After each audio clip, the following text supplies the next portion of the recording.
Pawan fans తో పాటు యావత్ టాలీవుడ్ మొత్తం పవన్ సర్దార్ గబ్బర్ సింగ్ సినిమా కోసం ఎంతో ఆసక్తితో ఎదురుచూస్తోంది.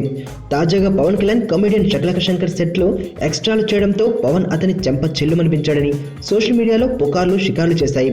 దీంతో శకలక శంకర్ అదేం నిజం కాదని పవన్ తనకు సలహా ఇచ్చారని రిప్లై ఇచ్చారు. అయితే ఇప్పుడు ఇంకో కొత్త న్యూస్ ఇండస్ట్రీలో వినిపిస్తోంది. పవన్ సర్దార్ డైరెక్టర్ బాబీని కూడా కొట్టాడని, సెట్ లో కంట్రోల్ లేకుండా పోతుందని వార్నింగ్ కూడా ఇచ్చాడట. వీరి మధ్య గొడవ తార్కాణమే పవన్ బాబీని ఆడియో వేడుకలో పెద్దగా పట్టించుకోలేదన్న గుసగుసలు వినిపిస్తున్నాయి. అందుకే తన స్పీచ్ లో కూడా బాబీ పేరును పవన్ ఒక్కసారి మాత్రమే ఏదో చెప్పాలి కాబట్టి చెప్పినట్లు కనబడిందని టాక్. అంతేకాకుండా దర్శకుడు బాబీ ఈ సినిమా క్రెడిట్ అంతా పవన్ కళ్యాణ్ కి దక్కుతుందని చెప్పి తనకేం సంబంధం లేదంటూ చెప్పకనే చెప్పాడని అంటున్నారు.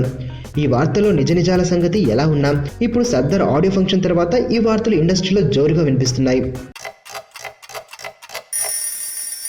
టైం రెండు రకాలు, ఒకటి గుడ్ టైం, రెండు బ్యాడ్ టైం. అమ్ము నా ప్రాణం. నేను 5th చదివేటప్పుడు తను 3rd క్లాస్లో జాయిన్ అయింది. తను చిన్నప్పుడు చూసినప్పుడు ఎప్పుడూ అనుకోలేదు తను పెద్ద ఇంత అందంగా తయారవుతుంది.